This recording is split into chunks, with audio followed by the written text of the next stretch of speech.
नमस्कार दोस्तों, psychology awareness में आपका स्वागत है। मैं राहुल अडाव, काउंसलिंग साइकोलॉजिस्ट हूँ। आज हम इस विषय में बात करेंगे कि जापान देश जो है उनकी पांचवी जो टेक्निक है उसके बारे में बात करेंगे। उससे पहले हम उसकी पार्श्वभूमि इस तरह से समझेंगे कि ऐसा कहा जाता है कि जापान जो देश है वहां पे एक बेट है और उस पे रहने वाले कुछ लोग जो है वो ये जो ईटिंग मेथड है वो फॉलो करते हैं। दरअसल वो खाते ऐसा है कि 80% हमारा पेट फुल हो इतना ही वो खाते हैं।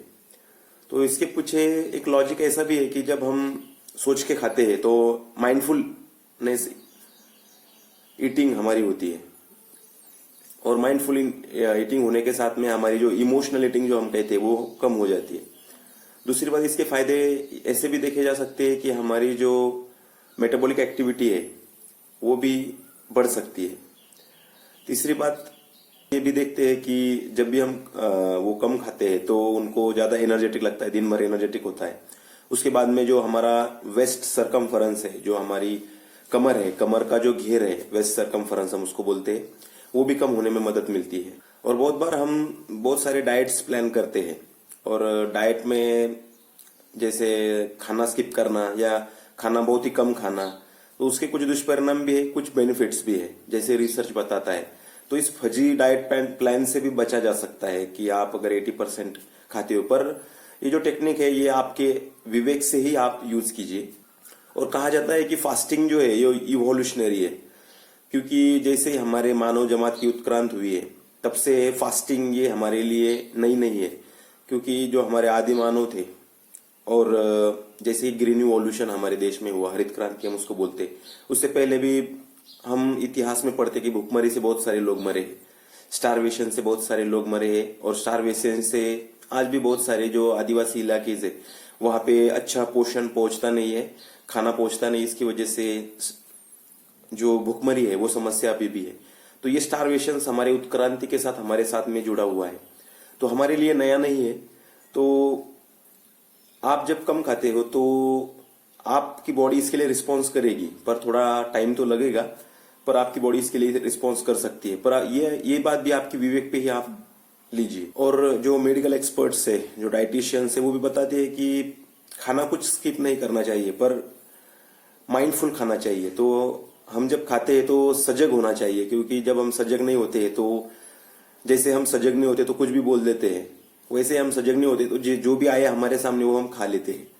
तो सजग जब रहेंगे, जिसको माइंडफुल ईटिंग बोलते हैं, तो उसमें आप कितना खाना खा रहे हैं, कितने फैट्स का भी जो फैटफुल खाना होता है या चिप्स होते हैं, कुरकुरेज होते हैं, वो भी हम खाते हैं। तो इसके लिए आपको मना नहीं है, पर उसमें अगर माइंडफुल खाना हो तो आप उस पर भी रोक लगा सकते हो और कितने % खाना चाहिए इस पे भी आप आपकी समझ बढ़ा सकते हो। बहुत सारे मायनों में अगर हम सोचे तो जैसे कि ओबेसिटी जो है हमारा जो मोटापा है वो भी बहुत बढ़ रहा है। वो बहुत सारी मोटापे की समस्या हमारे देश में भी देखी गई है और देखी जा रही है, और वो बढ़ भी रही है, उतनी ही तेजी से वो बढ़ रही है, उसका आलेख उतनी तेजी से ही बढ़ रहा है।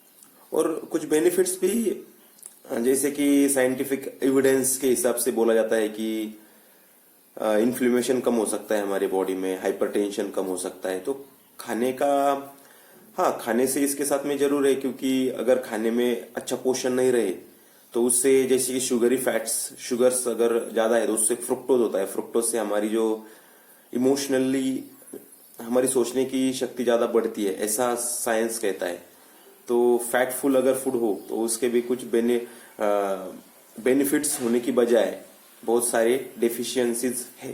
तो हाइपरटेंशन की समस्या कम हो सकती है, देन मोटापा कम हो सकता है, देन आप ऑक्सीडेटिव डैमेज जो होता है हमारे बॉडी में वो भी कम हो सकता है। जो भी मेटाबॉलिज्म रेट है वो ऑप्टिमाइज हो सकता है। और ऑप्टिमाइज मतलब कि एक कर्व आता है, उस कर्व में जो सेंटर पॉइंट होता है उसको बोलते हैं ऑप्टिमम लेवल। मतलब कि एक स्टेबल हमारी बॉडी का मेटाबॉलिज्म रेट हो सकता है। आपकी ओबेसिटी कम होने में मदद मिल सकती है। अभी जो हम देख रहे हैं कि हमारी जो जनरेशन है वो बहुत ही फास्ट है, ऐसे हम बोलते हैं कि काम का तनाव भी बढ़ता ही है और काम हमें बैठे जगह पे ही करना पड़ता है। तो हम उस कस्टम में बन गए कि जहाँ पे हमें बैठ के काम करना पड़ता है, बैठ के काम करना पड़ता है या वॉक लेके काम करना पड़ता है। तो इस कस्टम में हम बन गए, तो कस्टम में बन गए तो बहुत सारी समस्या इसके साथ भी जुड़ी है कि बैठे बैठे काम किया है तो फैट्स का एक्यूमुलेशन भी होता है। और हम एक हमारी जो सोसाइटी है उसको इस तरह डिवाइड करेंगे कि हम जो अर्बन इलाके देखते हैं, जो शहरी भाग है और ग्रामीण भाग है, तो शहरी भाग में हम मेगा सिटीज भी देखेंगे। तो दोनों को अगर इस तरह से डिवाइड किया जाए तो उसमें हम ये देखेंगे कि एक साइड में हम देखते हैं कि जो अर्बन मेगा सिटीज है, शहरी एरिया है, उसमें बैठे बैठे काम करना पड़ता है। तो और जो ग्रामीण इलाका है उसमें हम देखते हैं कि खेतों में काम करना पड़ता है, जो कि खड़े होकर काम करना पड़ता है। तो इस ओर हम ये भी देख सकते हैं कि बहुत सारे डॉक्टर्स जो है वो ये मेथड फॉलो करते हैं कि जब भी वो अपना प्रिस्क्रिप्शन लिखते हैं तो वो खड़े होते हैं, मतलब कि खड़े होके वो अपना काम करते हैं। बहुत बार ज्यादा बैठे बैठे भी काम नहीं करते, हमें दिखते हैं। तो दोनों तरफ भी जो भी काम की डिवाइडेशन है वो अलग अलग है। एक तरफ खड़े होके हार्ड मेहनत का काम है, दूसरी ओर बैठे बैठे काम है। तो दोनों तरफ भी हमें हमारे खाने की तरफ ध्यान देना चाहिए। इस तरफ अगर हम ज्यादा खाना खाते हैं तो खाने की समस्या के साथ हमारा मोटापा भी बढ़ सकता है और उससे आने वाली कोमॉर्बिडिटी जिसको हम बोलते हैं तो वो भी बढ़ सकती है।